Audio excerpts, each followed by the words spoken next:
Good evening, everyone. Welcome to another Brony Debates Live. I hope you're all doing well out there. We are getting a start to the 2-stream-a-week schedule. We had Friday night fights last night, and now on Saturdays at this time, 8 o'clock p.m. Eastern Standard, is when we're going to be doing our Brony Debates. This is going to be interesting. It's going to take a little bit of getting used to for me. I've been streaming for several years, and I've never done 2 streams a week like this before.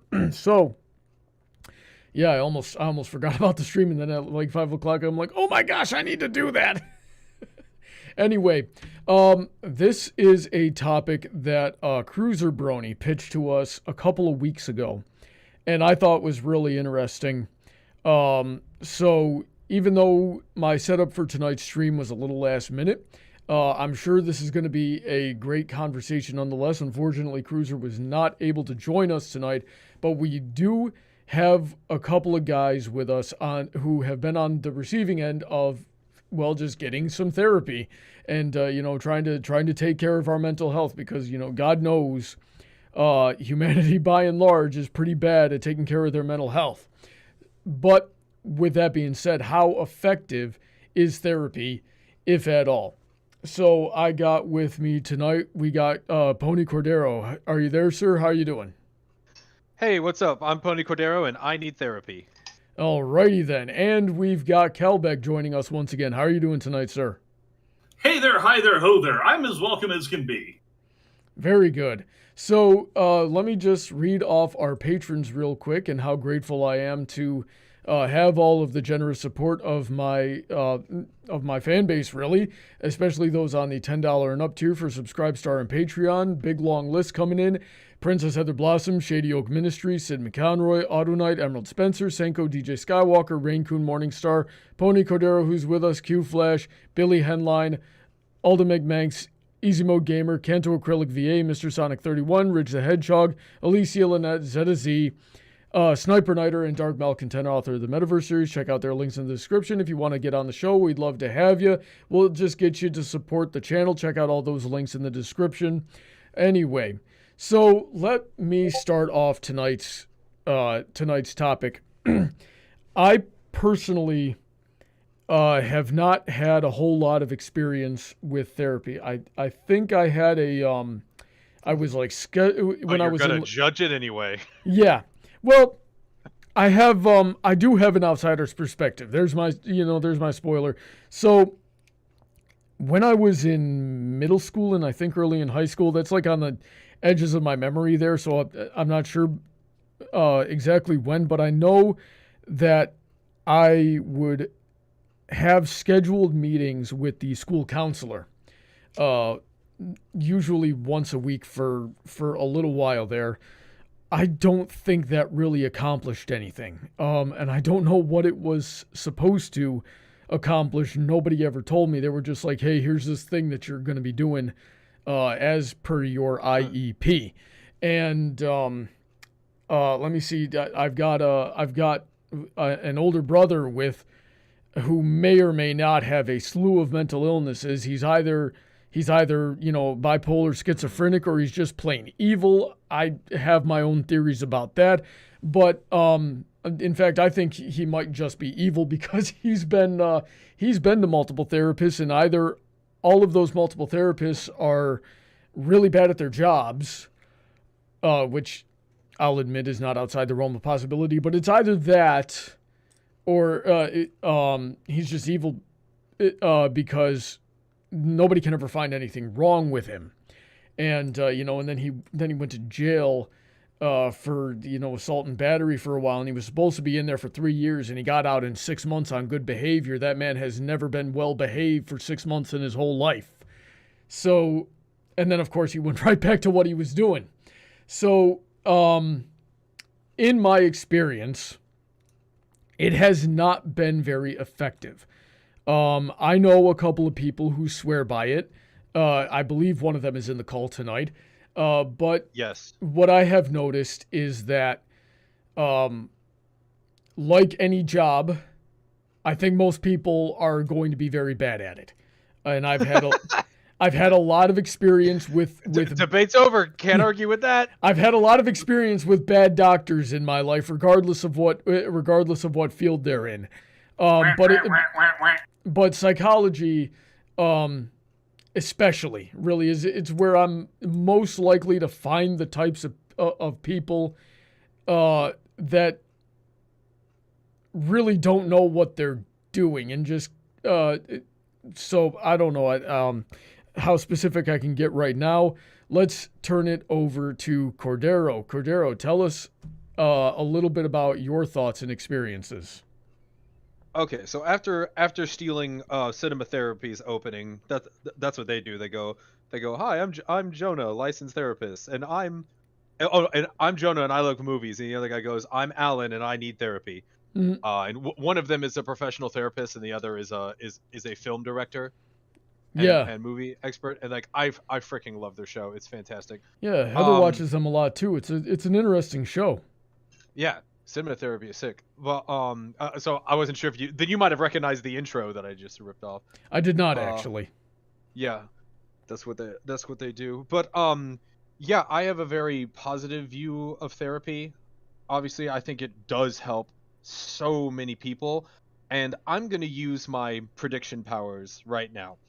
I think that this is the common ground that we are going to have, and I'm going to start with that so I can start off positive. Here's the common ground I think we're going to find. Anybody who doesn't want to be helped, who refuses to be helped, is not going to be helped by mental health. By therapy, no matter how good the therapist is, it doesn't matter. If somebody doesn't want to be helped, like the unfortunate situation with your brother, then they're not going to be helped. Most therapists, and I'm not a therapist, I'm not a professional, nobody on this call is a professional. Make that clear. Nothing we say tonight is medical advice or psychiatric advice, because we are not qualified to give that. All I can give is my experience and what I know, just being a health conscious person, a mental health conscious person who's experienced therapy. But yeah, anybody who doesn't want to be helped is not going to be helped. There's no amount of talent or therapy. There's no magic to it. It's a two-way street. Is you and the professional have to work together. Unlike other medicine where you could just drug someone and perform surgery on them and fix what's wrong with them, you can't do that in therapy. The other person has to buy in.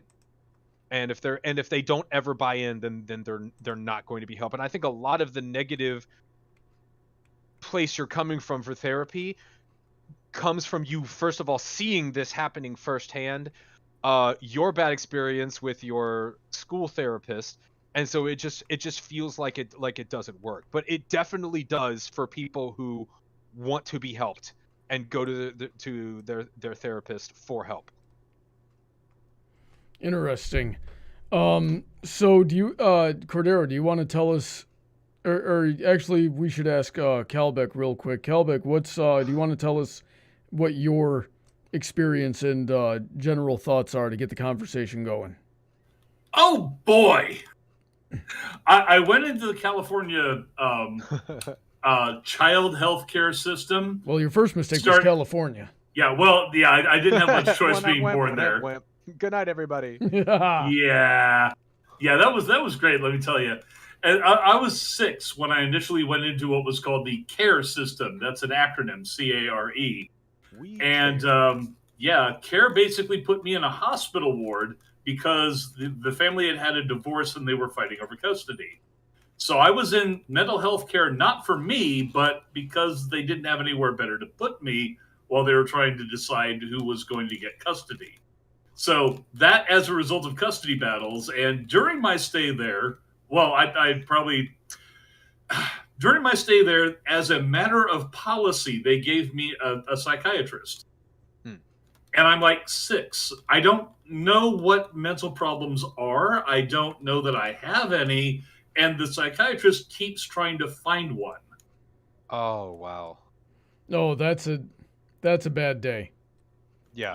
That was my first experience with state mandated forms of healthcare. Later on, as a result of the divorce, I wound up going into the group homes because mom won custody and couldn't afford all of us. So one of us had to go into state care. How many of you were there? There were 4. Mom Okay. was unfortunate. Well, I shouldn't go too much into family details, but long story short, by the time I was 9, I was in the California group homes. I didn't get out until I was 16, and my dad actually had won custody of me to do that because mom still couldn't do it. So my entire childhood and most of my teen years were in the California group home system. And during that time, I had about 15 different sets of parents. And each time I was sent to a new home, I would be assigned a new psychiatrist by the state. Really? They Yep. And was there any sort of logistical reason for that? Like, were they bouncing you all over the state, or was that just standard procedure? Mostly that was the case. It was, for example, at one point I was put in with a Jewish group home for about 3 months because they did not have any Christian group homes to send me to. They did try to set you up with whatever home matched your religion. However, whatever home you were at, you were required to observe that religion. So awkward. Yeah, so let's say I was awkward. raised Southern Baptist at one point. I was raised briefly Catholic. I got the full range, man. But well, at least those are all technically the same thing. They stick you with a Jewish family, and they go, okay, so now you're required to deny Jesus. You're Jewish now. Yeah. No. It went very simply like this. Look, if you're going to be sitting at my table eating my food with my boys, you're going to wear a yarmulke.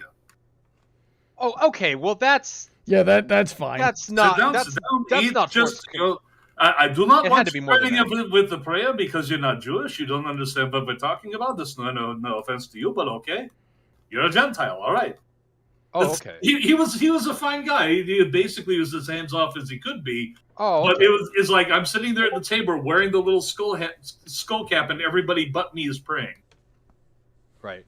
I mean, if I had been there, I would have been sad if they didn't give me the yarmulke. I'd be like, I want the hat too. I want the hat. Yeah. But all of that is just basically the background for how the California group home system worked. When it came to the psychiatrist, I had the full range. Some of them were smart in that they wanted you to just let out what your frustrations were, because they knew that they didn't really have that much time with you, especially with their workload, which was usually massive. Like at one point, I was 3 years at a given group home that had over 52 kids at it, and one psychiatrist for all of them. Sweet God. That place basically drugged up all the kids because the psychiatrist didn't know what else to do. It's like virtually everybody that went to him was on one form of medication or another. Pill happy doctors. Yeah, pill happy doctor. Meanwhile, another one would be like, okay, I want the best therapists I ever had were the ones that wanted to walk you through whatever problems you were having and then offer sage advice as opposed to dictating to you what you should do or trying to impose their views on you. But I had doctors who did that too. So how would you rate your experience from 1 to 10? 5. Instant 5. Instant 5. Could be worse. Yeah, could be worse, I guess. Some of them did more damage than anything else because they would tell me. I had 3 different doctors tell me to my face that I had a given disorder that the next doctor in line I would tell them, my last doctor said I had this. They said, you're lying. They're not sharing paperwork. They're not communicating with each other. No. Okay, so here, I want to ask other questions, but let me ask you this first. What years are this? Because the state of mental health in this country has gone through 1975 to 1982 or 83. Okay, so that and it was right around that time that we just started closing up like mental institutions. Yeah. Because we had them right up until, I think, Reagan. And then Reagan started closing. I was about to say, which president closed? Yeah, that was Reagan. Well, and that's an interesting, can of worms there, because like we probably needed them. Would have been less crazy people on the street. However, they were also rife with abuse and just general human rights violations, and nobody was really getting treated, and it just was not an effective use of taxpayer money. So it's, what do you do other than close them down? But you close them down, and then there's nothing to replace them with, and there's no reform. So I don't know. I have to chip in on that one, because some of the group homes I was in were actually shut down for child abuse. Okay, so I do want to hear about all that, but let's start take a couple of minutes here and tell me what they did for you that was good in your experience. So start there, and then we'll work our way through the bads. As I said, the good form of therapist was one who would walk me through whatever my frustrations or issues were. They would first they would try and find out, okay, what problems are you having? And instead of assuming anything, they would use questions to draw you out, get information, and then try and figure out a plan of action for you. That's what they're supposed to do. That's what good therapists do. Yeah. Yeah. That's like a therapy intern would do that. Like that's what their practice is supposed to be like. Right. But for example, I had one shrink who just really wanted to kill time. It didn't matter if I was there or not, because he either wanted me to yell about my parents, because he apparently thought that my expressing my frustration loudly and often was cathartic, maybe. But if it wasn't that, he had me playing Stratego. Okay. And it's like, did he think it would like calm and focus you or something? Like if you had I don't know, because he never explained why he would do that. Yeah. And that was the other thing, is like a lot of the times it's a lot of the sessions that I had seemed disconnected from any plan. It was very much just going through the motions for the most part. Yeah, that happens. And I put a lot of that, again, down to basically state bureaucracy. Brawny was surprised there when I was telling him that they didn't pass paperwork. It's because a lot of these groups were not, they're not state institutions that I was in. They were private institutions that were employed by the state. And so to get any paperwork required them jumping through hoops to go through privacy requirements. Usually they didn't bother, unless there was like a criminal record on a kid, and there were a lot of kids like that. Then, yeah, to them it was like, well, if he doesn't have a criminal record, they must not be that bad. I mentioned before the campus had over 50 kids on it. That was Green Valley Ranch. It was also like a 54-acre facility, and it managed to develop actual chapters of Crips and Bloods on it. Isn't that literally a ranch dressing brand, Green Valley Ranch? Now, I don't know if it is, but it was the actual... It was a group home in Ramona, California, out in the sticks. Oh, you're thinking of Hidden Valley. Hidden Valley. Or maybe, Clover Valley, which is the Dollar General brand. Well, it was a literal valley, though, so you could call it Hidden Valley. To get there from the... Oh, okay, it's like you had the main campus... and then they actually used a bus to go around and pick up all the kids from like 6 different group homes. And the group homes were scattered all over Ramona.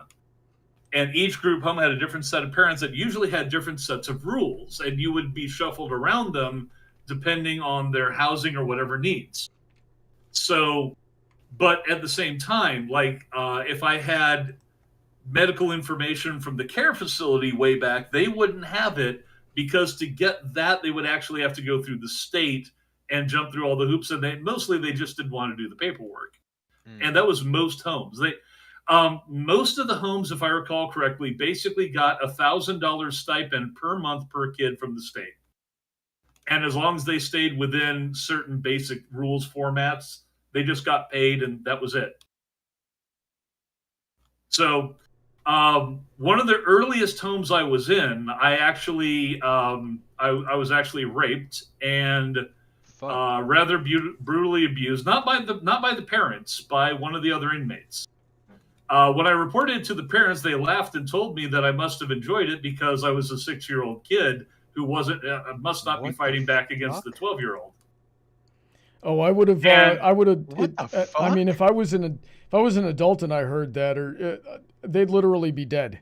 And I have no shame in admitting that on a live stream. I managed to escape at one point, ran immediately to the police, told them what was going on. They simply returned me to the home, and the parents just told them, well, you know, kids will lie about anything. Oh, for God's sake. Holy shit. So, that... So I got beaten for that, and it's people ask me, what is wrong with you? Let me tell you about my childhood.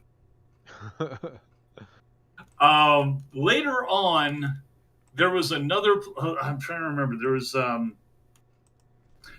of the other group homes was like a evangelical Christian outfit. Literally the home of the ministering angel was the name. Okay. And they did corrective things like, you've been misbehaving. Let's see, one kid spilled a pitcher of lemonade at one point. He was like 6, and they immediately I don't want to call him the father, but he immediately whipped off his belt and went under the table after the kid who knew what was coming. Oh, jeez. Yeah, and when I went ahead and escaped from that place and reported it to juvenile hall, that's what got the place shut down, because me and the black kid that I'd escaped with, we'd also both been beaten with like switches. And yeah, we still had the marks on. So we go into juvenile hall, and we did that expressly because Will Cox was his name. And he knew from previous experience that they would force us to take off our clothes and do a full body inspection to ensure that we weren't carrying drugs. So we turned ourselves in at juvenile hall, and they're like, these kids are marked up. What the hell? Yeah. Because that was literally the only way that we could get the reports taken seriously. That was smart. That sucks place that, got that shut you down. had to resort to that. Yeah, good. That home no longer exists, although the organization that ran it still does. Oh, of course. Youth Development Incorporated. Yeah, they got the incorporated. That's how you know they're freaking. Oi, that's infuriating. So, that's gross. Yeah, and you said that you were going through that system until you were 16. Mm-hmm. Did you get any additional help after you were out of the system? No. Well, okay, actually, once I got out of the homes, my dad took me in, and then the next experience I had with psychiatrist was a school psychiatrist, because coming out of the group homes meant I had to go into special ed. They did not want you mainstreaming with the main population. And so for like the first 6 months to a year after I was out of the homes, I still had a psychiatrist, this time from a school system in Albuquerque, New Mexico.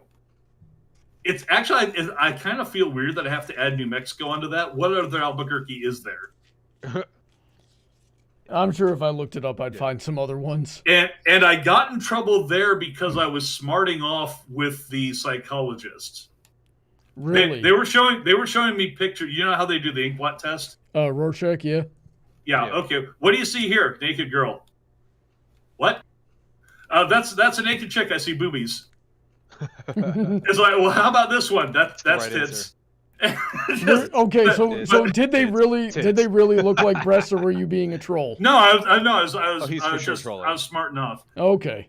We didn't call it trolling back then. It was goofing off, smart enough. But they took it seriously, and I wound up in a different special ed program because of that. I was literally riding the short bus for about a year after that because of that. Oh no. So the professionals don't believe you when they need to believe you, and they totally take you at face value when they're dinguses and need to realize you're being a kid. Well, this is the thing. If I had told the psychiatrist that I'd been raped, they probably would have taken it seriously, but I wasn't seeing a psychiatrist at that time. I tell it to a cop, and the cop is like, kids lie about this all the time. Yeah, it's a crapshoot if the cop will believe you or not. Yeah, they're supposed to investigate nonetheless. Yeah, like you have to take that seriously. That's why it's such a big deal. And that's an unfortunate thing, is a lot of is sometimes, you get reports and they just don't even they don't do the stuff that they're supposed to do about it. Well, a bit more on topic about this is that I would tell other psychiatrists down the line, this is what happened to me in my you want my back history, here's my back history, and I would get one of two responses, actually one of three. The first response was, that's terrible. Tell me more about it. I want to hear how this might lead into other issues that you might be having. That's the good and proper one. Mm-hmm. The second one is, jots notes. And the third one is, I don't want to hear you making up stories about your past caregivers. So how many times of each do you think you've experienced? It was about an even spread. Okay, so can you put a number to it? Let's see. 6 psychiatrists of the first type, 5 of each of the other 2. Okay, so that's just off the top of my head. So did you notice any patterns between those two like openings where where you would get those 3 responses? What was the rest of working with those psychologists like, or did it vary from there? Like, did you get people that would just sit there and jot notes and then they would end up being good, or were they all just terrible if they made a bad first impression? I don't remember any real differentiation between the categories. It's like if one of them started doing a given thing in the very first session, I could predict what they would do from there on. Right. Yeah. So overall, looking back on all that, do you think it helped or hurt? Do you think it helped or did more damage? Okay, I'm gonna be real with you on this one. Every single one of those was helpful for the sole reason that it got me away from the people who were causing the problems for an hour and a chance to vent. Interesting. Even if they did no help at all, they didn't do any harm because, well, okay, I'll take that back. The ones that prescribed drugs, because I was placed on Haldol at one point. Haldol is an antipsychotic. And this is because I was being attacked a lot. I was a gentle giant growing up. I didn't pick fights, but I would finish them. And this sometimes included things like throwing a school desk at a kid. It's like, yeah, you decide to start something. I'm going to end it, and I'm going to make sure you don't do this again. You will remember, yeah. As you do. I can attest to that same strategy working quite well. Well, clearly that's over-the-top escalation. Therefore, you must be psychotic. Here's an antipsychotic medication. By the way, it has really horrible side effects that cause muscular lockups that we're not going to test you for. I nearly drowned in the pool at one of the homes because all of my muscles simply locked up and I sank to the bottom. Jeez. When they dragged me out, at first they thought I was goofing off, and then they realized I'm twitching. My neck is over at a 90-degree angle, and I could wrench it back upwards only for it to snap in the other direction. And they realized that's not something you can fake. Then the guy says, oh, he needs cogentin. Cogentin counteracts these problems. You mean the ones you didn't test for? Womp. Yeah, so what else did they not test you for? What else did they that was the major medication. A lot of the rest of it was like sedatives. Stuff that these days would almost be considered over the counter. Interesting. Sedating the kids was the most common thing because they figured a kid who doesn't have the energy to get into shit is a good kid. Yeah, and that's another thing of it's lazy. But with the way that's designed, what else are you going to do? The money's not there. The law isn't there to support these people. You would need one good psychologist for every. The ratio should never be worse than 1 to maybe 10, and even 10's kind of pushing it. But it's more like 1 to 100. Yeah, in the case of GVR, Green Valley Ranch, it was 1 to 50 for professionals, and there were like 2 assistants who would be able to do therapy sessions. Yeah, and when you're dealing with troubled, often violent kids, and you've got 50 to every staff member, what else do you do? Obviously the correct answer is run the freaking place properly and have the right qualifications, but that also costs a lot of money. And frankly, in that field, there's a ton of burnout because you can only deal with that kind of thing. You're going to work and you're just getting assaulted every day, and in most cases you can't even defend yourself for kids that are not getting any better and having no support. So and you're probably making, $30,000 a year was a lot at the time, but in today's terms, you're making $30,000 to $40,000. That's not a lot of money for what you're putting up with. So it's just it's hard work, and the whole system is screwed all the way around. In that respect, I have to give a shout out to Patrick, and I know he was a Mick. I can't remember what the rest of his name was. I want to say McClintock, but that was not it. He was one of the assistant staff at Green Valley Ranch. Mm-hmm. And he actually he was like the only staffer that I remember who always had time to listen to you if they had a problem. He wanted to solve problems. He didn't want to assume your issues. He was, if you were just like bawling your eyes out over something, he would be there to reassure you and help you through it. Yeah. So he was actually very good. Dr. Suskind was the one who was just like, how does that make you feel? Here, take this.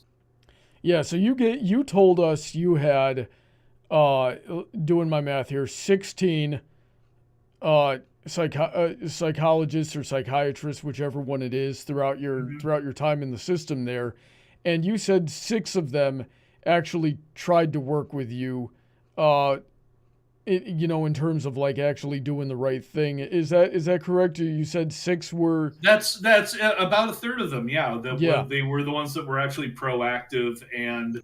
Yeah. I don't just want to say empathetic because that's easy. Mm-hmm. Right. It's like Patrick was able to be empathetic, even though he was not a professional psychiatrist. Mm-hmm.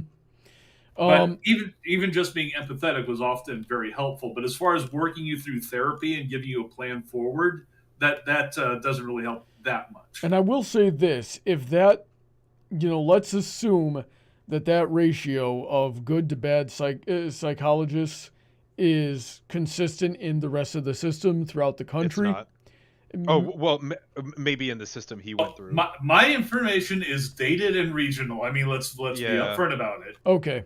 Well, what I'm saying is assuming that is to a degree representative of the larger picture with a little bit of margin of error in either direction. That's a really bad assumption. Like let's margin just of error say is massive, and I think that's a misrepresentation. What I'm trying to say is from what he's telling, I expected the ratio of good to bad psychiatrists to be way worse. Like in the world. Even though, I'm basically giving my personal life story about this, I happen to be, I'm probably an oversample of this sort of thing. Mm-hmm. I'm probably one heck of an outlier as far as how much I've seen. Well, and additionally of how functional you are, mm-hmm. Everybody else I know that's gone through a fraction of what you've gone through is not a functional human coming out on the outside of it. I actually put that down to being a non-denominational Christian, and I put that down to the variety of Christian denominations I was exposed to growing up because of the homes. Yeah. Well, I call myself a non-denominational. I was raised Catholic, and I observe a lot of Catholic religion, not religions, traditions. But I call myself non-denominational because when you get right down to it, it is either biblical or not. And if you're following a tradition that's not biblical or a teaching that's not biblical that you might see in the other denominations, then you're not being Christian. But that's off topic. It's interesting that you say that because I happen to be listening to an interview with a soldier or an ex-soldier rather that had really bad PTSD. I was listening to this a couple of days ago, and he said, through his therapy, there were 2 major factors that helped in his recovery of getting over what he'd been through. And one of them was being a Christian, and the other one was wanting to get better. Yeah. And a lot of people get stuck in the victimhood mentality, and they don't really realize, or they choose not to, or they choose to remain ignorant of how powerful they are through their choices alone. Yeah. I've seen that happen to a lot of people. You know, and I've tried to give people advice, and usually where I come from, I've certainly not come from a place of certainly genetic or mental privilege, or really of much privilege of any kind, aside from the fact that I had two really good parents growing up. And I was mentally debilitated as a kid, obese. I've been crippled twice. And now I'm a mostly functional adult, and I can run with some professional athletes. So, and then I see people that are just being lazy, and I'm like, listen, this is all you've got to do to be functional. It's really not that hard. And what they've come back to me with, Toon Critic was the one that did this the most. He would go, well, not everybody can be like you, Brawny. And I'm like, yes, they can. There is absolutely nothing special about me. In fact, I have multiple handicaps that have prevented most other people from living a normal life. I get all of my power from the fact that I just choose to want to be better. And there's a lot of people that get stuck in that victim mentality. Cordero, also, yeah. I'm sorry, go ahead. No, finish what you're saying. Basically that was the thing for me. My experiences growing up imbued in me a very strong sense of both honor and justice. I revere these two things above virtually anything else. And the easiest way to get under my skin and make an enemy out of me is to start making up shit about me. Because it's like, okay, that's dishonorable, dishonest conduct. That is a villain. Mm-hmm. So I respond to things in the real world the same way. I'll also judge myself in the same way. Am I being honorable? Am I being honest? Am I being just towards other people? Mm-hmm. And that's all because of basically the abuses that I took, and the lesson I took from that was not I'm owed being able to make everybody else miserable. It was, no, this was wrong when it was done to me. It's wrong when it's done to somebody else. Yeah. Cordero, I'd like to hear about your experiences now that we've spent most of the stream talking about Calbecks. Like that's I don't know what to say. Just other than I'm sorry. I'm sure you've heard that many times anytime you tell these stories about what happened growing up. Like I don't have anything profound to add to that other than just my empathy and wow. But yeah, I know that stuff like that does happen. I know that sometimes these state-sponsored systems happen to have the worst of any profession. So like in other words, if you go shop for a psychiatrist and just pick one randomly, off the internet who's in your area, you're probably by the numbers going to get a good therapist. But if you're into like a state-sponsored thing as a kid, or a court orders you or something like that, like your chances of getting a bad therapist, this is my opinion, I don't have data on this, skyrocket. And that's indicative of just stuff that's state sponsored. Just tends to be that like that. Well, yeah, like I said, there's burnout, and if you don't get disenfranchised with your practice, with what you're doing entirely, you go into private practice because that's where the money is, and that's where you're going to be less likely to run into the worst of society. Exactly. So like that's just how reality is sometimes the good doctors are in private practice in general, which is really unfortunate. Mm-hmm. But I just wanted to speak to that because we could find examples of bad therapy all over the place. Like it would be easy to find examples of bad therapy. But in my experience with therapy, of course I'm in a private practice, where I go. My friend is a friend of mine, a mutual friend of ours, is a therapist. Is now a licensed therapist, and was working out of this practice, and I was looking for therapy, and she was like, let me refer you to my colleague, because my friend can't be my therapist, like somebody who's already been my friend for years. There has to be like a professional distance, and that's a huge conflict of interest. So she couldn't be my therapist, but she's like, let me refer you to my colleague in my practice, and now that's who I see as my therapist. I guess I could say her name, nobody would know who that is, but I'm just gonna make up a name for the stream. I'm just gonna say Nurse Redheart. I like a pony. So Red. So I go to my therapist, Red, and she and I get along. I was a singer, I was a musician, and Katie was like, or whoever. Wow, I'm so bad at this. Wow, let me just drop people's names. So my friend was Hey, like, I did. I know, right? I probably can't. There's like 5 people watching.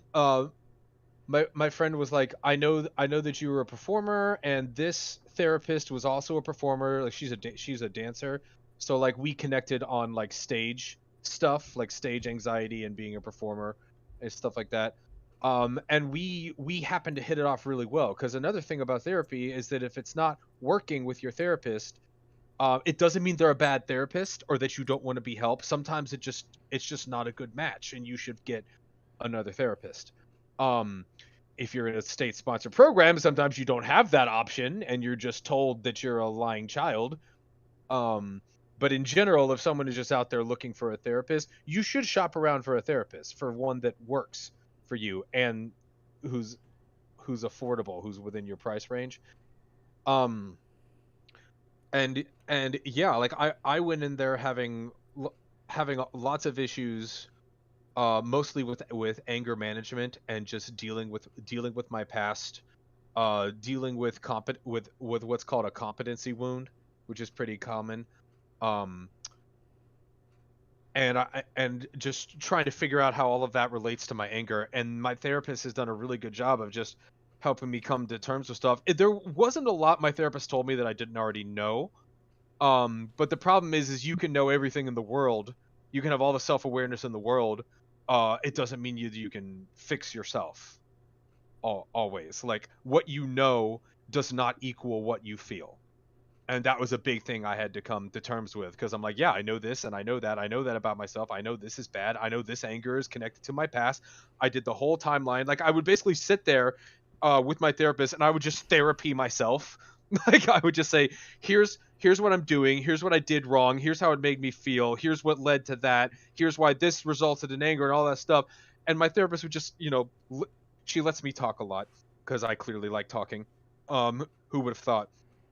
She lets me talk a lot, and then when I'm done talking, she takes my thoughts and she helps me gather and collect them, and then and then basically it's bridging the gap between, let's take what you know and try to make it what you feel. And sometimes that's by reframing things, by rephrasing things, by bringing up other points and stuff.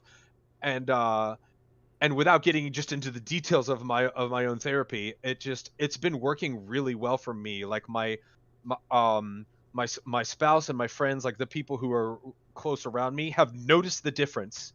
They've noticed the less anger and the less blow-ups that I have, and I'm just in general better at managing my own feelings and emotions. I don't know, man. Your roommate tells me how you get like when you play League of Legends. Are we absolutely sure about that? Yes, that's my outlet. League of Legends is my outlet. I was supposed to quit and I relapsed. I went to my therapist. I said I relapsed. I went back to League of Legends. He was like, "Oh no!" We joked about that. Yeah, if I may ask, what type of things did your therapist tell you to do in order to get you from point A to point B? So sometimes I would be so hard on myself, and I would be so understanding for other people.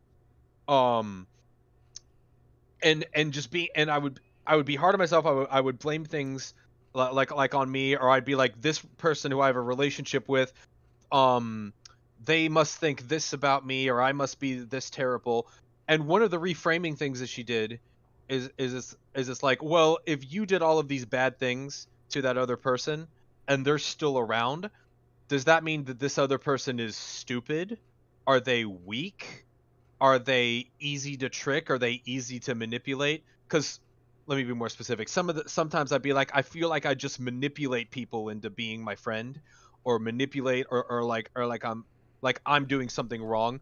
And basically the way she reframes it is like, so are your friends stupid?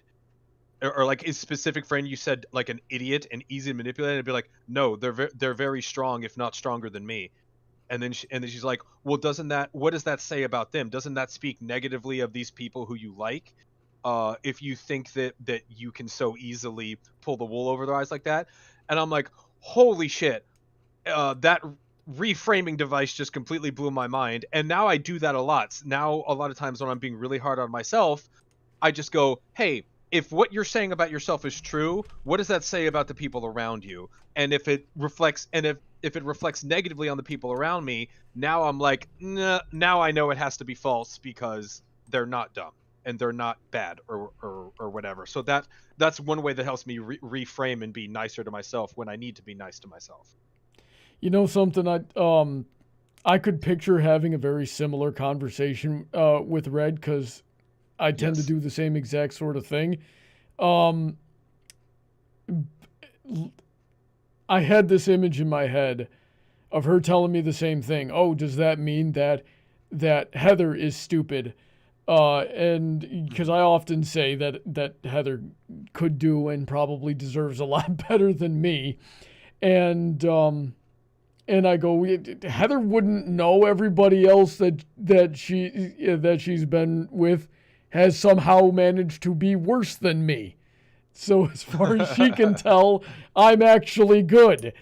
What do you do in that situation? But this more reminds me of a funny meme I saw the other day. That was, the guy said, a way I have gotten over this type of thing is I pretend that the voice in my head that tells me I'm not good enough and likes to be self-deprecating, I like to pretend that voice is a 12-year-old in a Call of Duty lobby trying to get a rise out of me, and it completely discredits that voice in my head when I start hearing it like that.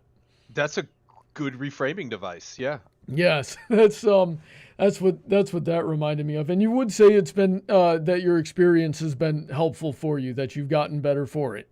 Absolutely. Yeah, and I can speak firsthand, Cordero, from having trained you physically, that every time, like, let me tell the general audience this. I haven't seen Cordero in a couple of months. He's been busy at work, but him and I worked out together. He came to me in like 2017 and said, "Hey, can you train me physically? I want to get in shape." And everything I told him to do for the next 4.5 years, he did it to like the magnitude of like 5, sometimes even 10, and he dropped like 120 pounds. It was crazy. So if you did the same thing with your therapist, like everything that Red told you to do times 5 to 10, then yeah, I'm sure. I'm sure. And that was the point that you made earlier, and you kind of stole the point that I was going to make. Is it all comes down to your choices and how much you want to get better. In case anybody out there listening, doesn't. I predicted it. I knew it. I knew that was going to be the common ground. My experience, even because I've been able to do a lot of this stuff for myself just through my own choices and just through willpower and self-awareness, and like it reminds me, I'm gonna tell them about a conversation we had when you tried to refer me to your to that practice as well. Yeah. Yeah, I'm gonna tell them about that because the week earlier we were talking on stream, and I told him about the time I got in the last time, rather, because there were multiple. The last time I got in a fight with my older brother, and he had put a hunting knife to my neck, and And it was going to be, if my father had not intervened, it was going to be one of us that night. And he's like, hey, you sound like you're still processing that. Why don't you try therapy? And he very generously offered to help me with that financially. And I was like, well, I'm at peace with that. I've moved past that. I'm a lot more at peace with violence having been a part of my life. That my older brother was not the first person to try to kill me, and he probably won't be the last. I'll tell you where I do have freaking PTSD is every time I'm out of a job, and then every time I'm in a job and something goes a little bit wrong, I'm like, I'm gonna get fired and I'm gonna be homeless again. Yay! Yeah. And I just start having flashbacks. And these days, for the last month and a half, I've been out of work and I've just been walking around the house, blood boiling out of my body, so incredibly angry at the situation, and just I'm having to pull out all the stops on myself so I don't go crazy again and lose any more limbs than I than I've already cost myself. Yeah. Metaphorical pleasure and all that fun stuff. So that that's the situation. But I've been able to do that all by myself, just from knowing what the right thing to do is and then doing it. I don't know how well all of that works for other people. I've seen it work for other people, and I've seen a lot of people who, should be in a lot better situation than I am, just totally spiral out of control and die from half of what I've been through. And and this is the type of thing that I worry about with the practice of psychology, because with the practice of psychology, you get, I don't even know how to describe the type of person. I don't know how to put words to it, but I wanted to get another friend of the show on here, another patron, Willie Eisen. He's been on the show before, and he had very bad experiences, and I wanted to therapy. Yeah, and I wanted to get, because he's been there. But I did get some notes from him that I wanted to share with everybody. He said too long didn't read, and he said too long didn't read, even though this was the only thing he said. I stopped going to therapy when my therapist said it was my, quote, my internalized white male privilege, which is why I was struggling with depression. And seriously? Yeah. Now here's the thing. And this is why I'm skeptical, because between what I've been able to do with my own, just with my own willpower, being half retarded as I am, and seeing my older brother, and that type of thing that Will told me about is not uncommon. And so that's what you get a lot of. I don't know how to describe that type of person, but most of the psychologists I've known have been like that. And he goes on to say, not to mention the therapists who were, quote, yes men, or just there to, have me run out their clock while talking. He says, I've had 2 good therapists in my life, and sadly that's a minority. If I scroll down a little bit in my Discord server here, my patron, Alicia, who's also been on the show before, talked about her experiences in state psychiatry. So psychiatry, the difference between psychology is basically, they talk you through it and help you understand the inner workings of your mind. Psychiatry is the drugs that affect your mind. And they just hand waved her diagnosis without ever actually talking to a doctor of paranoid schizophrenia. I will say she deals with a lot of anxiety. She's far from schizophrenic, and just tried to pump her full of drugs, and then threatened to take away her all of her benefits, take away her house, take away her cats. She literally talked about how they threatened to take away her car and her cats if she wasn't taking these drugs every day and going to therapy and going to see the therapist twice a week. So sorry, I'm complete. I'm sorry. That's about, so we've got we've got a long way to go before even a lot of the private institutions out there, if your doctor doesn't care about you, he's not going to be able to help you. And that's why I'm saying so many people are just bad at their jobs. And with something like psychiatry and psychology, it's easier, if anything, to be bad at your job because the consequences are not immediately there and visible. If you're a surgeon and you're bad at your job, you kill someone on the table, you're gonna if you prescribe if you're a doctor and you prescribe and you misdiagnose something 5 times in a row, you're probably going to lose your license. With psychologists, these guys go their whole lives without any sort of blowback because why would we listen to the guy that's the crazy? He's crazy. Why should we trust him? Of course they said I was bad. He's crazy. Exactly. So there's just no way to check it. And given that, so to summarize, given that I was able to do what I've been able to do, being mediocre on my best days, and everything else that we've talked about tonight, I don't really have a whole lot of faith in the effectiveness of therapy. You just gotta surround yourself with good people, try your best to eat right, get some exercise, get some sunlight, and that is 90% of all therapy, both physical and mental, right there. I was going to actually pipe up with a bit there because... Do it. Currently I collect disability from the VA for my experiences in the Gulf War. Mm-hmm. And this includes psychological. According to the VA, their records say that I'm bipolar. Which bipolar, I don't know. None of them have formally told me this. I happen to have seen it on my chart while a doctor was talking to me about something unrelated. And it's literally just the one word, bipolar. Gosh darn it.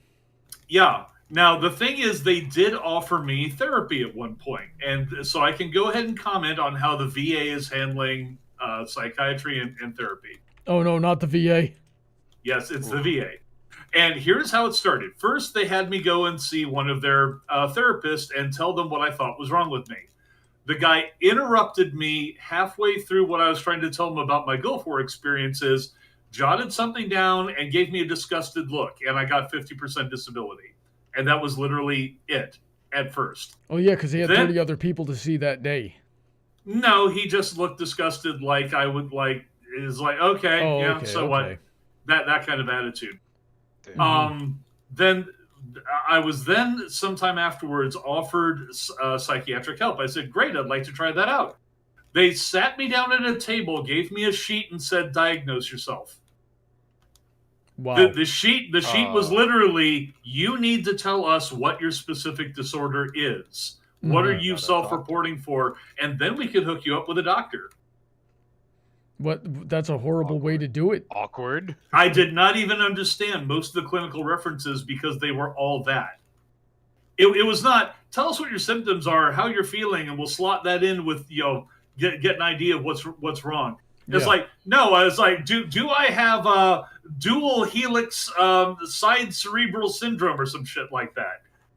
It's like, what even is this? Oh, real quick, something I would like to add to my earlier tangent just to make sure that nobody calls me on it. I'm going to cover my butt here. Okay. Mental health, I believe, is extremely important, vastly underestimated, and by humanity at large. If anything, Americans are better at it, but even that, still not very good. It's very important.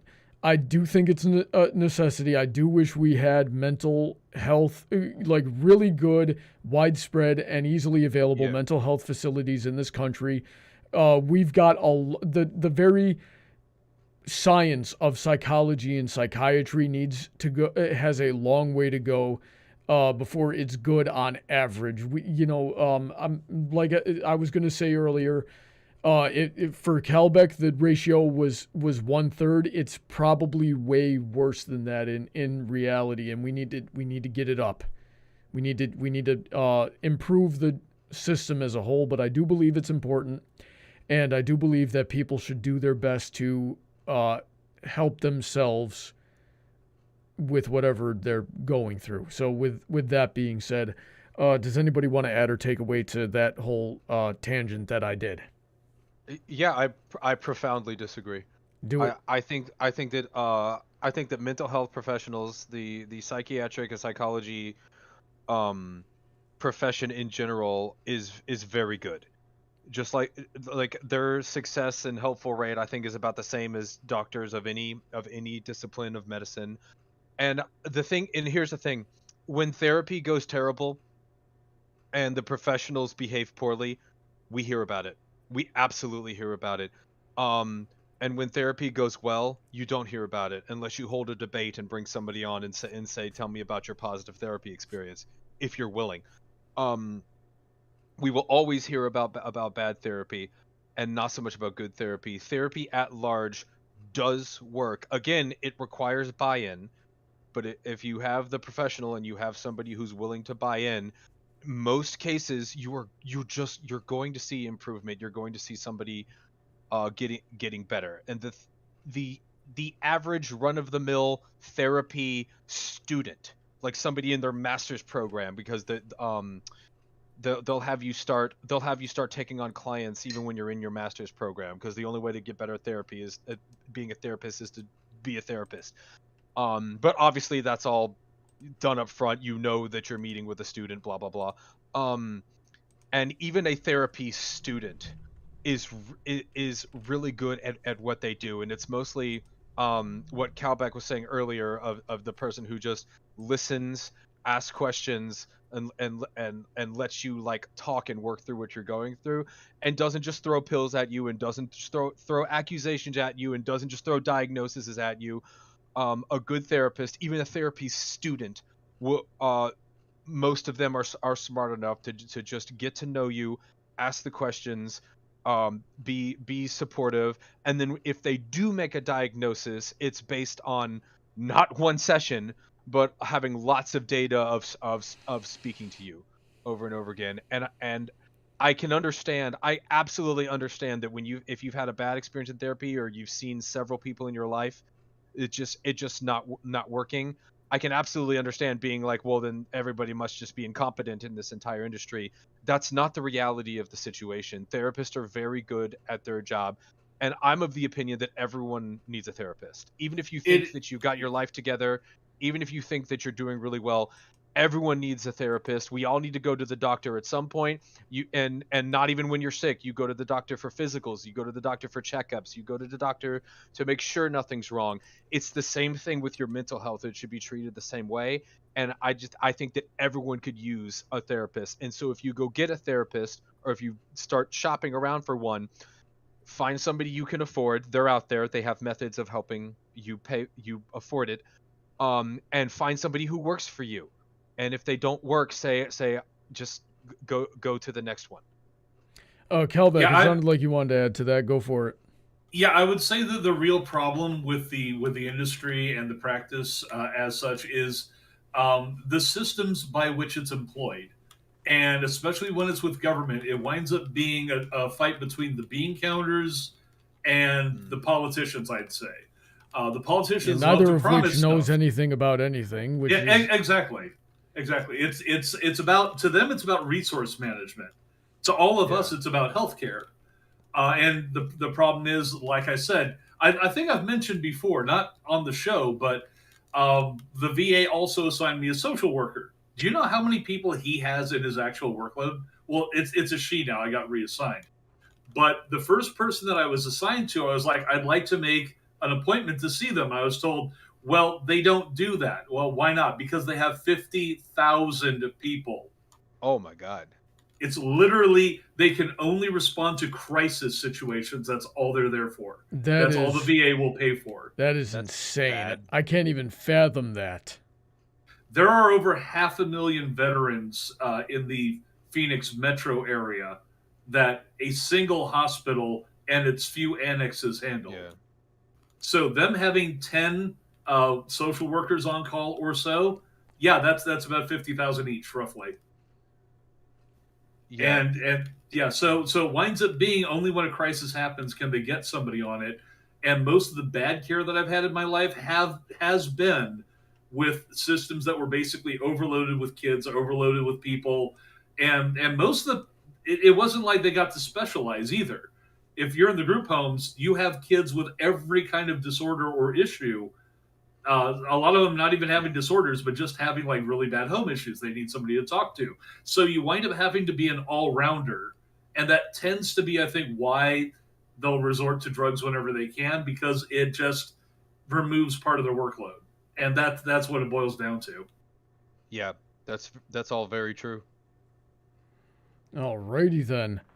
Okay, so is there anything else we wanna talk about, or should I move to audience participation? I think we covered the topic. Yeah. Like we hit it. So, all right, let's move on here. For those, if there's happens to be anybody watching, this is your first time watching. So now that we've gotten through everything we want to say, I've been watching the chat through tonight, and if anybody has any interesting comments or questions, I'm going to read those out now. There's also a donation link in the description if you want to have your question or comment played out to us through the audio. Anyway, Harriman says, we should have never closed the institutions in the 80s. They should have been reformed. What do we think about that, gentlemen? Yeah. I agree. Correct. Those are the ones that I went through. Mm-hmm. Again, the problem was systemic. They should have been reformed. I'm not sure that ever would have happened, though. That's the real problem. The thing is that they were blanket closed, and a bunch of people with mental illness were released onto the streets, and like it was like a massive homeless spike. So like the meme of the crazy, like deranged homeless person who's just like muttering to themselves, that's from the 80s. That's where that stereotype came from, of people being, because they're like, well, this institution doesn't exist anymore, so you're just a homeless person now. Yeah. So it's like even if we didn't have the money or the resources to reform all of them, just shut down the ones that are, have the worst human rights violations, and reform as many as you can. But instead, it was just a blanket, close them, cut it off. Yeah. Let's see here. So we definitely all agree some reform would have been great. I don't know how possible physically, reform would have been, because, with all the problems we talked about with the funding, with the way you're legally allowed to do it, the oversight involved, the qualifications needed, the nature of the work being so difficult, and you need a million of these psychologists and psychiatrists, and you got to make sure your ratio never gets worse than 1 to 10. How physically possible is that? And then you're dealing with absolute psychos that are just trying to kill you every day. Paladin Pony T also says, what type of therapy do you know about, and which one would you pick over the others? Now this is strange to me. I have no idea what he's talking about. I didn't know there were like other types of therapy aside from like psychology, psychiatry, and physical therapy. Yeah. So, do you guys know anything about that? What type of therapy? Yeah. The good kind? I don't know. Yeah, I don't know how to answer that. Alrighty then. I guess I have a psychologist. My therapist can't prescribe medicine. But there are many therapists who are also psychiatrists. So that they do the psychology side and they can prescribe. In fact, I think most psychiatrists that's also act as a therapist as well as being a doctor. Yeah, because those types of medicines have a lot of overlap in the way that they're practiced, so you tend to learn both of them at the same time. Yeah. Just by the nature of what they are. Yeah, if my therapist thought that I needed medication, she would have to refer me to a doctor, but my therapist doesn't think I need any particular medication.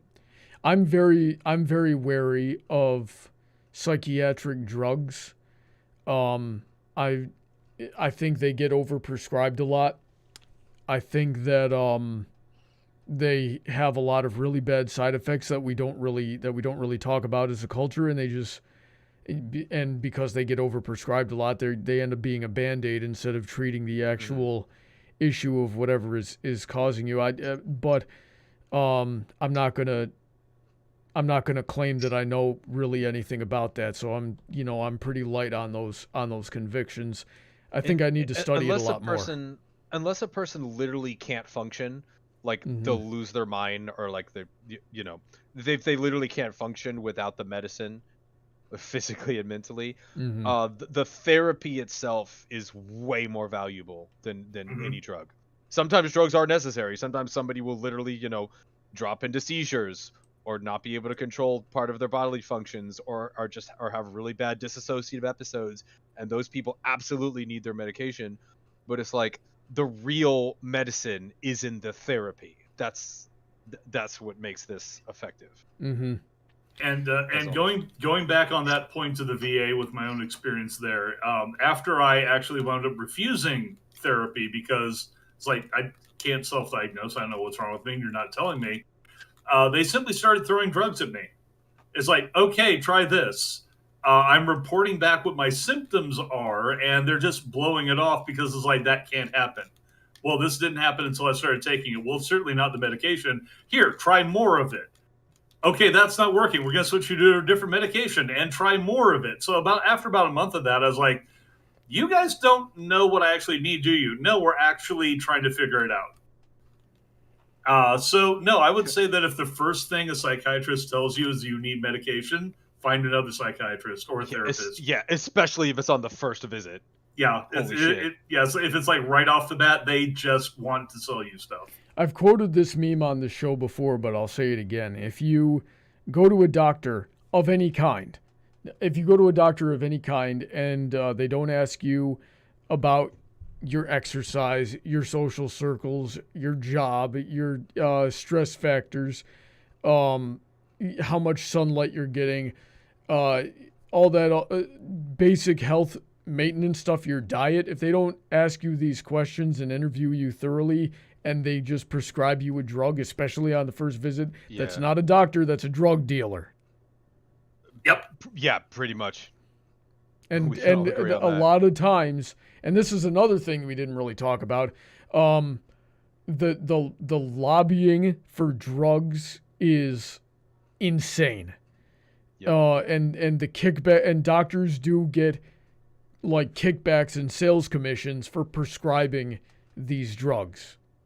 It is actually much easier for me to get a particular kind of medication through the VA, almost no matter what it is, than to see my primary doctor. Jeez. If I say, hey, I'm having these symptoms, I'd like to get some medication, they'll recommend something right off. If I say I need to see my primary care doctor to report this, they'll schedule it out months ahead. Mm-hmm. So here's what you do. You go to them, tell them, hey, I need a prescription for Xanax, and let that be your side hustle. Which I'm sure it happens. I would be very surprised if it didn't. It does. I've seen it myself at the train station at the VA. I take the local train to go to the VA, and I will usually see one or more veterans basically peddling the stuff they just got from the VA to vagrants who are right there at the train station waiting for the same train. God almighty. So it happens. It's not a thing. Not a thing, I should say. Everything's broken and I don't know how to fix it. Frick. Yeah. Okay. Vulpecula says, for Cordero, I'm assuming, which League of Legends champion is your favorite? Mine is Ahri. Oh, Ahri. Yeah, Ahri's cool. One of the KDA girls. I'm favorite. I'm gonna go with Rein-Kun. He's just such a Chad, and he was my support main for a long time. But then I discovered Taric, and I'm definitely a Taric main, and I'm really good at Taric. I only play himbo supports because Taric and in different ways, Taric and Rein-Kun are like super handsome, chatty, Chad type characters. Alrighty then. You guys play League of Legends? Yes. He does. Nerds! It's the biggest thing wrong with me. Yeah, I don't touch this stuff. No, I take that back. Brony is the biggest thing wrong with me. Yeah, there you are. We're all there, friend. At least Brony has some redeeming qualities. I've always said that if you're in this fandom, there's something broken about you. That's one of my slightly joking but also kind of real. Yeah. Well, something fandom, was broken if you're here. Listen. Herd census. They for several years in a row. From like 2012 or maybe even earlier, to like 2018, did the survey. What kind of people are in the Brony fandom every year. It is literally 90% autistic. Yeah. Yeah, it is 90% autistic. It's not a meme, and I'm not surprised. Despite making up less than 10% of the overall population, autists make up over 90% of the Brony fandom. So those facial expressions are just so big and easy to read. I know, right? It's a good way to it's a good way to get training. Which, hey, you've told me yourself, Cordero, is basically how you got your social training. It wasn't through Brony though. It was through you told me it was through going to anime conventions. Oh yeah, going to anime conventions and being awkward with other weird, awkward, nerdy people. Yeah. You know what's funny is I have the. Did I tell you I have the reverse effect now? Really? When I was a weird, awkward kid who couldn't make eye contact with people, like I would go to fan conventions, anime and whatever, and everybody's like really awkward, so you just kind of like spurg out in front of each other, and you make friends. Like you stand in line with somebody in silence who you've never met before because you're just in the same line for like 45 minutes. And then suddenly you just go, I think this character from this show is better than this other character. And then the other person goes, oh my god, I think so too. And then you just forget hi, hello, nice to meet you. Hey, what's your name? Oh, where do you wait? Like normal things. You just immediately start connecting on like this deep nerdy stuff as if it's like the 17th conversation you've had with this person. Mm-hmm. And then that's how you make friends. Like literally being socially inept was an advantage because other people could just jump in. Now that I have social skills and I've developed that small talk and like how to appear and act normal, now that I can do that, I'll go to anime conventions and try to adhere to social norms, and I'll get that awkwardness back, and it reverts me. It makes me awkward again. I'm like, oh god, that's what it was like. Yeah, because you gotta get through that type of thing. Yeah. If it doesn't come to you naturally, which it doesn't for most autists. Yeah, it doesn't. Yeah, they have to learn it. You get through that, you establish that common ground, and then you start. Yeah. I mean, the reason why a lot of autists never get better is because they can't really make friends in a normal setting, so they never get the social practice, so they just keep getting worse as they get older. But if you give them the social practice in any context, then eventually they grow out of it, as long as they're not freaking enabling each other. Do you know why strangers who meet each other always talk about the weather? Weather always comes up, like because it's an instant shared experience that everyone goes through. It's the easiest thing to bring up for a reason. Like, oh, how about this weather we're having? That's a meme because it freaking works.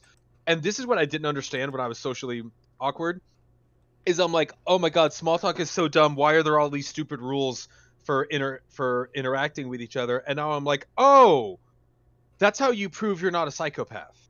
Like it's a shit test. Like if you're just at the same bus stop or at a store or something and you make eye contact with someone else, a little nod and a wave, or like, oh, how about that weather or something like that. That's like a safety tell of I'm normal and you're normal too, and we're this is a good safe place basically. Because if you're standing off in a corner being awkward and just staring everyone down, it's like, is there something wrong with that guy? Is this gonna be a problem? Like, so the social interaction has rules, and all of those rules have a function. Whereas when I was in high school, I was like, all of these social interaction rules are bullshit and it's hard for me and I can't do it, so they're dumb. Walks into the room. Twilight. Wings. Go. Walks out. Does not elaborate. And then you just close the door and listen to the carnage back as as the bronies tear each other apart. We do a little trolling. Yeah, maybe in 2014, but yeah, now people will be like, eh. Yeah, that's what I was gonna say. Cordero's the dude that walked, kicked the door in and went, "Equestria Girls is really good," and then just left without elaborating and watched everybody tear each other apart. I love calling myself an Equestria Girls fan instead of a Brony. Be like, I'm actually more of an Equestria Girls fan than I am a Brony. I think that show's better. I almost got in a fight at Everfree Northwest, standing in line to get in for registration one time because I called Bonbon Sweetie Drops. This was 2013. And they were like, you did not just say Sweetie Drops. Because back then the debate was, is that because that was her Sweetie Drops? Yeah, that was her canon name, but the fandom decided she was called Bonbon. I remember when there was actually a discourse about Lyra, because everybody thought she was Lyra at first, even though the name was not there. And then somebody pointed out, well, her toy name is actually Heartstrings, and it was like one name. And I just looked at him and said, well, Lyra Heartstrings is her name. Clearly that's, Heartstrings is her last name. And then it wound up being that. I'm like, did I just guess that, or did I manifest? Did somebody pick it up somewhere and run with it? I don't know. You were given the gift of prophecy, but I forgot the Greek name's god for that. He would and relevant to Best Irish Pony. So, Harriman says men cope differently than women, and modern therapy is geared more towards women. Men cope by finding a purpose and accomplishing goals to improve themselves, build things, or help others. So 10 years of whining to a therapist isn't a help to most men. I feel like that's kind of sexist, but I'm not sure. I think I understand where they're coming from, but I agree. I think the first statement is correct. Men deal with things differently in general. Men do deal with things differently. However, oh gosh, I don't even know how to collect my thoughts on this because I think the problem is that men have more of an opt-in problem than women do. Like women are you tend to be easier to opt in to something like therapy, whereas men have to choose. Men have a harder time choosing to opt in because it feels like weakness. Men are taught to not have any weakness, and if you need therapy, that's a weakness. There's something wrong with you. We should ask some women. You go get yours, I'll go get mine, and we'll get their opinions. My spouse is not here. Oh, crud. Yeah, my spouse is a trans man. I'm canceling you. Whatever. You know my deal with that. Let's see here. So, no other thoughts on what Harriman said? I don't know if I would agree, but I'm trying to think back on the therapy that I've actually had from the good ones and trying to think, did they actually treat women and guys differently? I think he was saying that the men behaved like the men patients behaved differently rather than. Well, that may be true, but I think he's talking about the approaches. He was saying. I think he was saying. I'm putting words in his mouth. Hopefully, he clarifies for me. That men therapy is less likely to be useful to men. Yeah. With the way that it's designed to be more useful to the way that a woman thinks. Yeah. In other words, he's saying that it is less about problem solving, more about addressing feelings. Yeah, and pretty much. I don't think I could say that. I would say that the good therapists that I've had acknowledge both points. They understand that both male and female do have emotional issues. I mean, this is just a fact. At the same time, the ones that I'm remembering usually were solutions oriented. Yeah. Like they wanted to find a fix to a problem, same reason that I did, instead of just saying, here's a shoulder to cry on. Those are the good ones. Some of the bad ones that I had were very much like that. Like, I'll give you a shoulder to cry on, but I'm not going to give any solutions. So here's the thing. I'm obviously not a therapist, but I have helped a good number of my friends with things that you would probably describe as therapy. Usually what I do is I do both. And I'll go, when I was younger, I was all about, let's find the solution and get it done as soon as possible. But as I got older, what I would do is I would go, tell me how that made you feel, and let them, monologue for however long it takes until they got all their frustrations out, or whatever the emotion may have been, and then I go, okay, how do we fix it?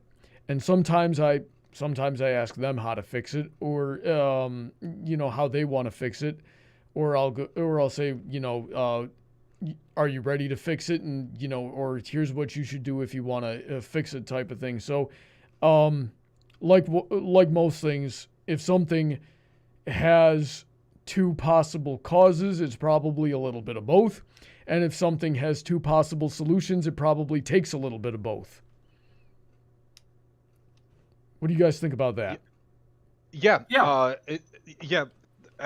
Absolutely. Because therapy is acknowledging feelings and talking about feelings. But therapy is also finding solutions and paths to solutions. So it really does encompass both the, quote, male and female way of thinking. Obviously, we're generalizing. It does involve both. But most people focus on the talk about your feelings part, and that tends to be the hardest part for men, is to talk about and admit what they're actually feeling and thinking, to even admit that you need therapy or that you should go to therapy. But like, what's not focused on is all of that talking and shoulder crying and acknowledgement of stuff is ultimately worthless if you don't go looking for solutions. It's like, okay, we need to identify the problem, and part of identifying the problem is just acknowledging how you feel and learning how to navigate those feelings, and then finding a solution going forward. Yeah. And so like, people just tend to overlook the second part of it and be like, oh, it's just going there to talk about my feelings. That's a woman thing.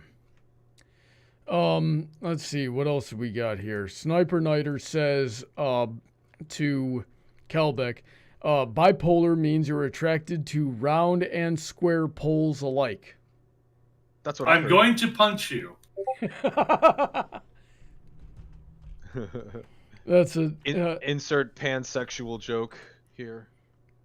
Oh geez, yeah. I'm attracted to pans. Can't bring any pansexuals in my house. I do too much cooking. Good night, everybody. Okay, here's a name I haven't seen in the chat before. Nathan the Moldy. Welcome to the show. I hope you're enjoying yourself. He says, I've been with a therapist for nearly 5 years, and she has been like my second mother to me. I wonder if that's getting too close. That could either be a very good thing or a very bad thing. But anyway, he says, and I always feel like she understands and advises me on everything that I need to make immediate action. I disagree with some things about her, but I never feel like she's been ineffective. So that's a good story. Yeah. By which I mean that's I'm glad that's working for you, Nathan. Yeah, awesome. Harriman says, I've been wondering how many people are actually autistic and how many are just maladjusted or traumatized by something. There can be a little therapist can spot the difference. Yeah, that's a little bit of a chicken and an egg situation. But yeah, a good therapist should be able to spot the difference. And certain traumas will create side effects and that are similar to autists, but yeah, so you just got to be able to know how to separate the symptoms. I certainly don't know how to do that. I like studying health of all kinds, mental health especially, so I do a bit of, psychology reading on my own. I would not trust myself to make that call. If I was given a person and said, hey, this person's either got really bad PTSD or autism, figure it out. Oh, yeah. That is going to be, you give that person to me, it's going to be a coin toss of whether or not I get it right. Yeah, that's why you have to be a professional to do this. And you got to be a good professional. You got to care about what you're doing. I've had so many bad doctors in general throughout my life. I've had way more bad doctors than I've had good doctors. One time I got a knot in the back of my leg, right where the glute meets the hamstring. For those that don't know, that's where the butt meets the back of the leg. And I was in physical therapy for 6 months doing all the dumbest exercises, and they put electrodes on me, and that just made matters worse. I went to a chiropractor, and the dude used something called active release therapy, and it was fixed in a week. I was like, I just wasted 6 months that I could have been training and competing on something that just needed to get stretched a little bit more directly. I developed something called Paget-Schroeder's when I was 17. That is a blood clot in the vein of the upper arm, most typically. It forms like in the armpit. And then what happens is your blood circulation gets cut off or impeded until your body can make veins that it can remake veins to go around the clot. And if you leave it there, it runs a risk of breaking loose, going to the heart, causing a heart attack, or going to the brain and causing a stroke.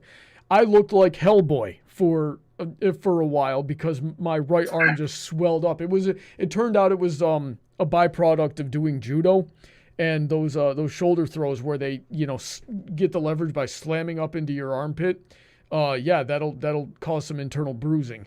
Anyway, got that, swelled up, looked like Hellboy.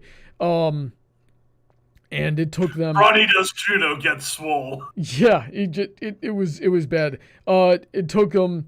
They were like, oh, you're never gonna do martial arts again. You're gonna, you can't, risk this having. 3 months later, absolutely no sign of the clot.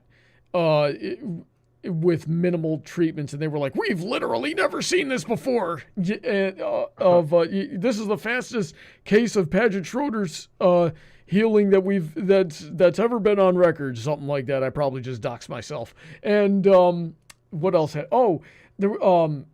Early on when that first story I told early on when I got that knot in my leg, and I went to a doctor about that. And he gave me naproxen, which is slightly stronger of a painkiller than Tylenol. And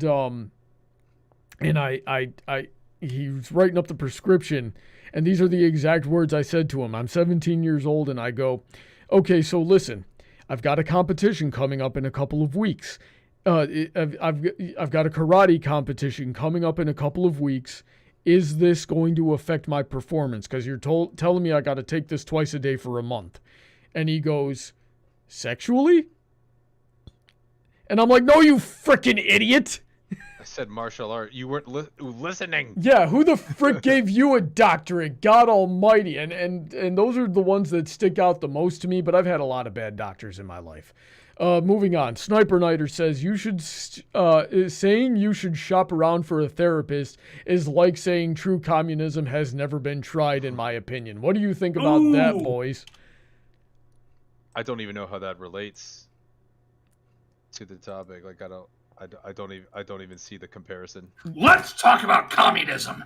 Let's talk about communism. Okay, this is last week. Yeah, we did do that last week. Therapy in the Soviet Union. They were treating lizard people for gay frogs.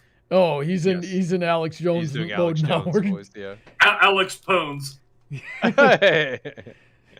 You stop it, man. Okay, they're gonna sue me for $1 trillion. Frickin'. Alex Jones, if he ever gets out of his lawsuit, he lost a lot of money. They got him on the runoff from the Rainbow Factory. It's turning the Paris Sprites gay. They literally got him on the hook for $1 trillion.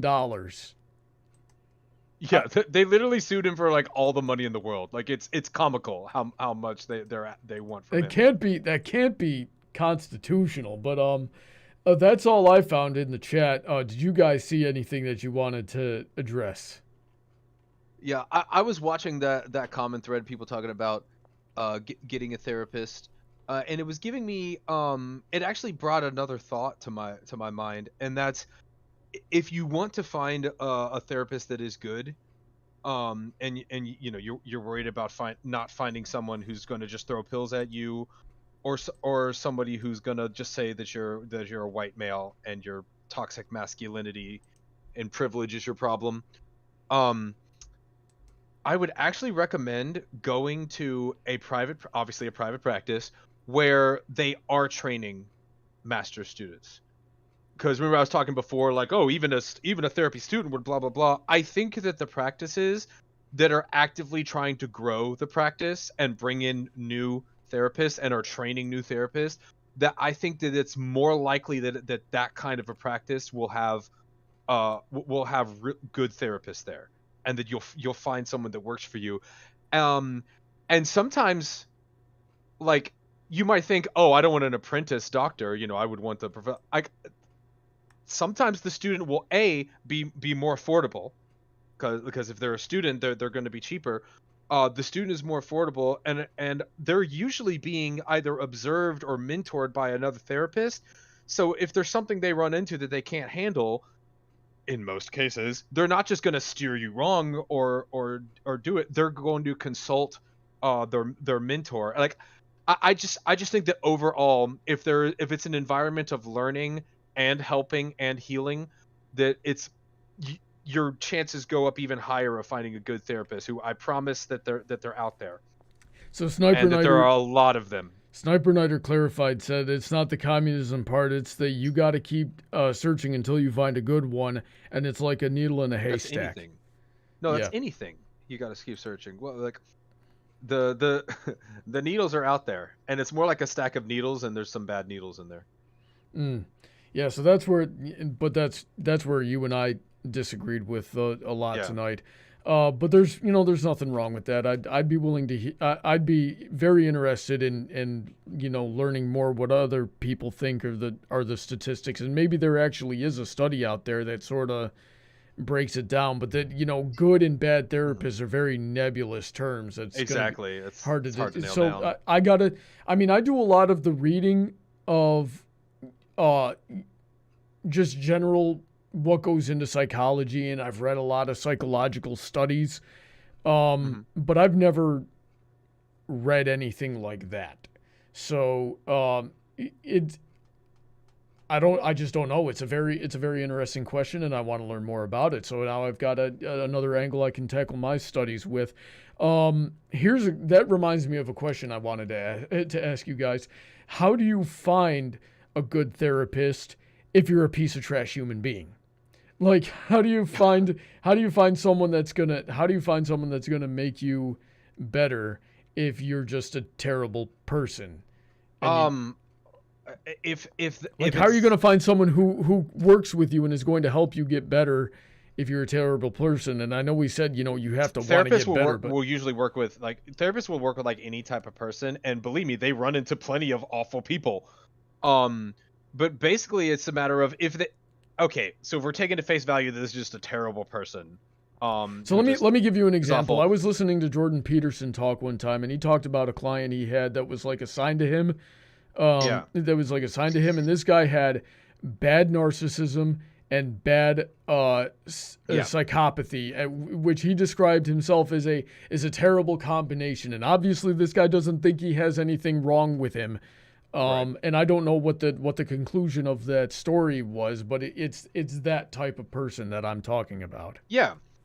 And if that person is willing, ends up in a therapy office, whether they're forced there or they are finally convinced to go to therapy somehow, basically, it's just a matter of, can the therapist convince this person that they do have issues that they need to address.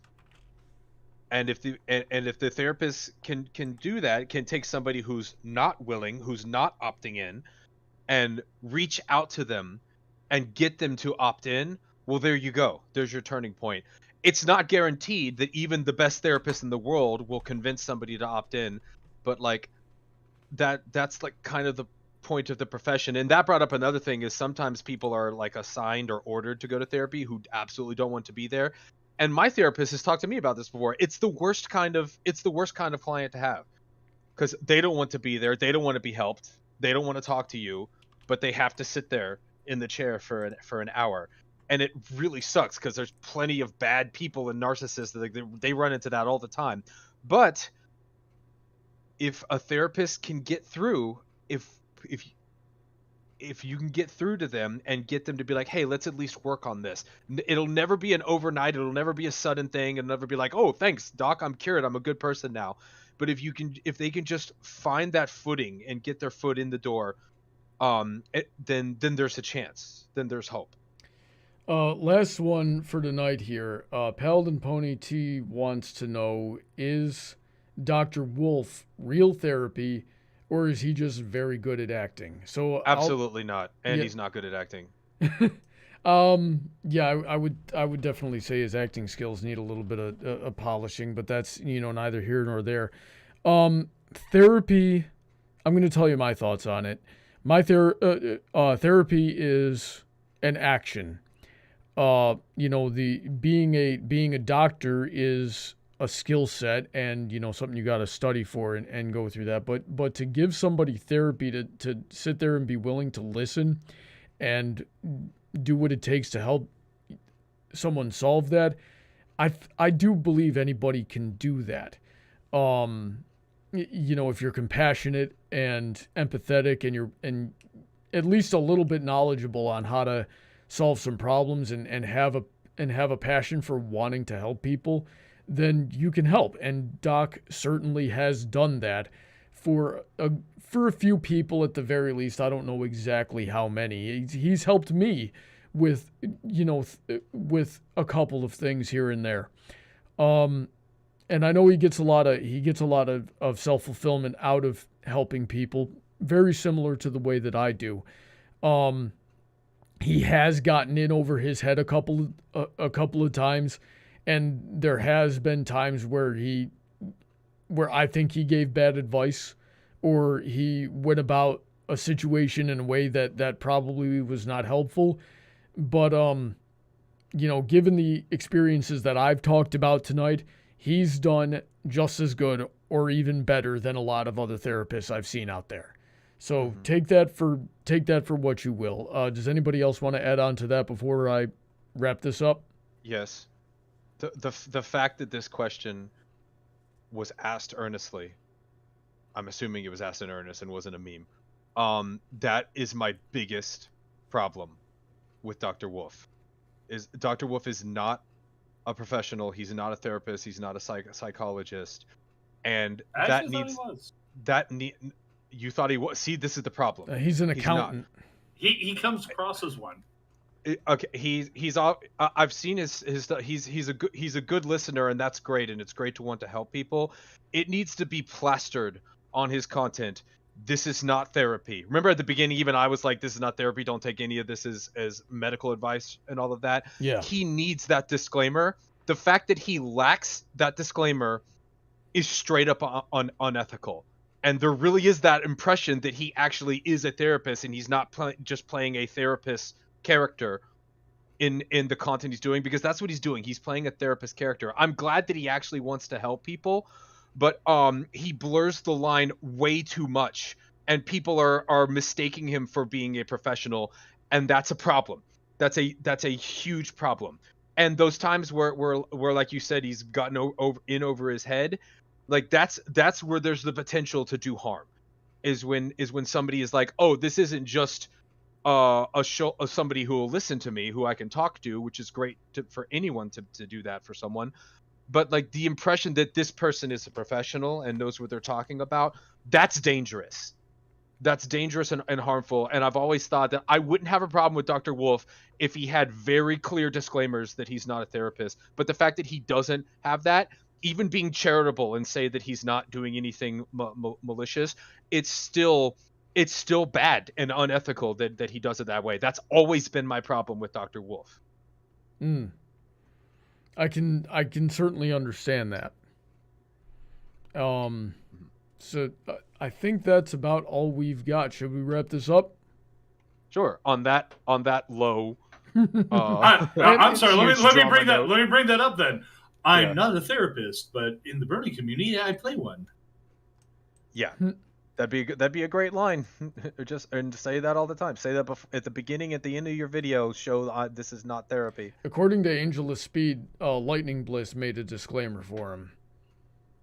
When? Once? I don't know. I actually haven't seen it. So someone else had to. I think she actually did. I just don't think he uses it.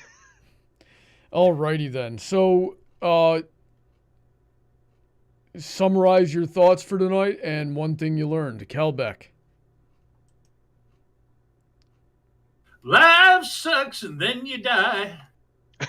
We all knew that. Give me something original. Yeah. ... Yeah, nothing. Crickets. Okay. Cordero, what do you think? I disagree. You're terrible. You people are all terrible. I'm canceling everyone. I need therapy for this debate. Well, at least you know where to look. True. I'll be your therapist. Boy. I'm probably Medicate me, Daddy. I'm probably cheaper than whoever you're going to now. I mean, true. I'll bet you. What would you charge? Throw it out there. Yeah, I don't know. For 1 hour. For 1 hour every week. Whatever it costs for, however long we were working out, that was your therapy. As far as I could do, that's what I do to people. Physical therapy. You were my physical therapist. I was. Yeah. Yeah, I'm certainly not that. I mean, shoot, I'm certainly not licensed as a physical therapist, but what I was doing for you definitely qualified as physical therapy at a couple of points. Yeah, probably. And that's a gray area because physical therapy is a degree, but it doesn't have as much expertise required as like a therapist. And you never claimed to be a physical therapist. And why am I taking this super seriously? Well, shoot, Heather's certainly not taking it super seriously. Heather, you're in big trouble when I get off this stream, okay?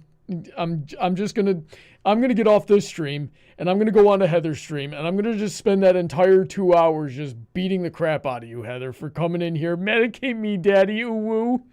Yeah. Neon, I'm gonna get her. I'm gonna need to. We're both gonna need therapy after tonight. I definitely learned a lot about what goes into therapy, what people get out of it, what it takes to be a therapist, and I know I now have a new angle for my own study of psychology to look into of, where is the line of a good therapist and how many good therapists are out there. I wish it was all of them. And I wish that everybody could get the help that they need. Because I agree with Cordero on this. Everybody needs some level of help. But by the same token, I do believe that you all listening out there have a lot more power just within yourselves than you might realize or give yourselves credit for. So you make the choice to be strong. Strength is a choice. Make the choice to be strong every day, and you'll get pretty far by that. You still need help. Everybody humans are social beings. We need our friends and family. And we need feedback, but you can do a lot by your own power. So don't underestimate yourself. Those are my thoughts and what I've learned. Anyway, let's wrap that up there. Did you guys enjoy the conversation tonight? It's a long one. Yeah, and I'm glad we had it. This was a great conversation. 7.8 out of 10. Not enough jokes. Well, we need something like this occasionally. Thanks to everybody for tuning in. I hope you've enjoyed yourself. If it's your first time viewing, I hope I've earned your continued viewership. I'm very grateful to everyone who supports the channel. If you'd like to be on the show, we'd love to have you on. We just need you to join the support for that channel. I'm very grateful to all of those, especially on the $10 and up tier for Subscribe Star and Patreon. Princess Heather Blossom, Shady Oak Ministries, Sid McConroy, Autoknight, Emerald Spencer, Senko DJ Skywalker, Rein-Kun, Morningstar, Pony Cordero, who is with us tonight, QFlash, Billy Henline, Alden MacManx, EasyModeGamer, Kanto Acrylic VA, Mr. Sonic 31, Ridge the Hedgehog, Alicia Lynette, Zeta Z, Sniper Nighter. I love how long this list but it needs to be longer. And Dark Malcontent, author of the Metaverse series. Check out all their links in the description. Stay safe, God bless. Go over to Princess Heather Blossom's channel right now. I'm going to be hanging out with her while she does some crocheting in 10 minutes and for the next 2 hours.